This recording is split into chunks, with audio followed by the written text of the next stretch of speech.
Mahasiswa UIN Raden Fatah menghalang-halangi wartawan saat pemanggilan 10 terduga pelaku.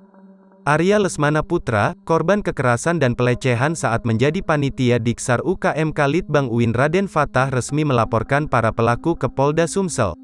Para pelaku yang dilaporkan disangkakan pasal 170 KUHP tentang pengeroyokan.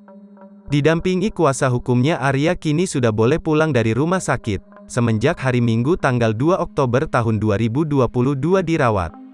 Dengan kondisi mata yang bengkak, Arya bersama sang ayah mendatangi Polda Sumsel untuk membuat laporan.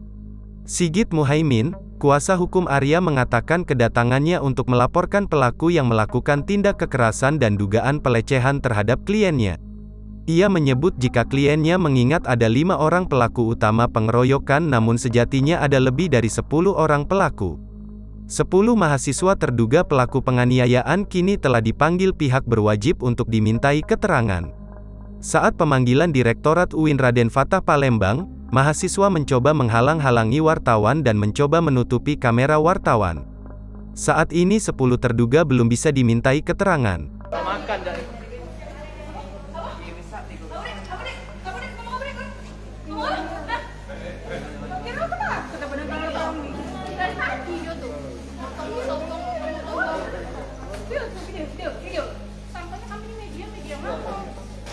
Ya teman-teman, inilah kondisi di Dr. UIN setelah mahasiswanya diperiksa. Namun memang banyak dari para partisipan dari mahasiswanya dan sempat menghalang untuk kerja jurnalistik. Dan ini terlihat para partisipannya, dan tadi sempat juga bentrok antara dengan jurnalis untuk menginfokan lebih lanjut. Jadi untuk sementara kita tidak bisa mewawancarai para terduga gitu ya, karena memang ada partisipannya.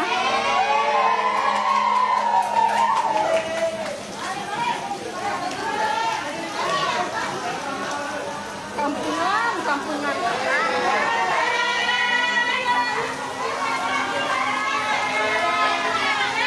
Ya, ini kondisinya para mahasiswa UIN yang kurang kooperatif terhadap para jurnalis yang menghalang-halangi tugas para jurnalis.